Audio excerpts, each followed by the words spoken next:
Oh,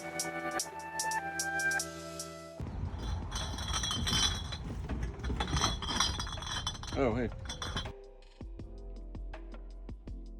My most recent project was a mural in a private home in Hong Kong. The clients wanted to bring more natural imagery and rhythm into the main area of their living space.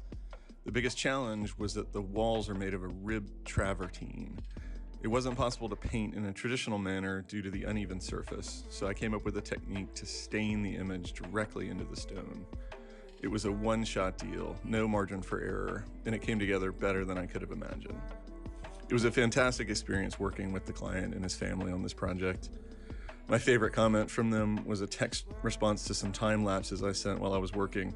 He said, quote, "My kids are going crazy. They said you are insane." I'll take it.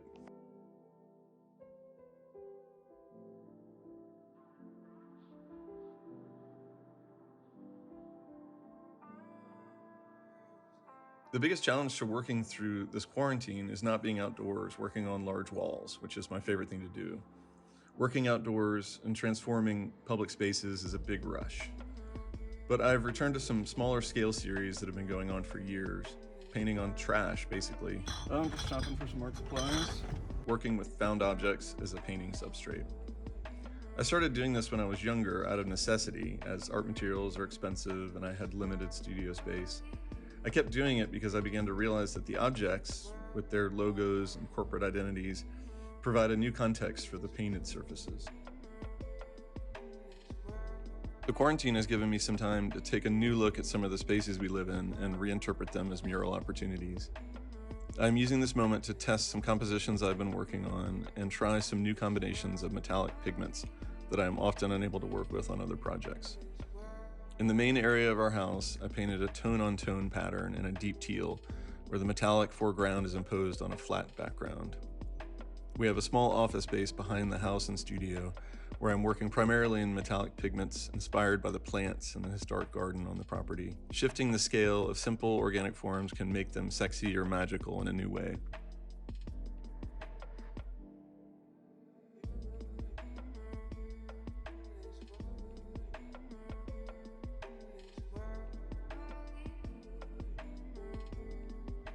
My biggest inspiration lately has been walking and biking around my neighborhood in West LA.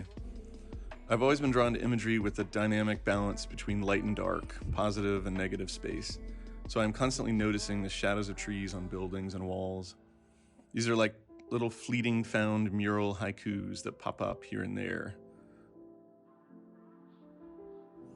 I'm reading 2 books right now. One is a book my mother sent me called The Book of Joy.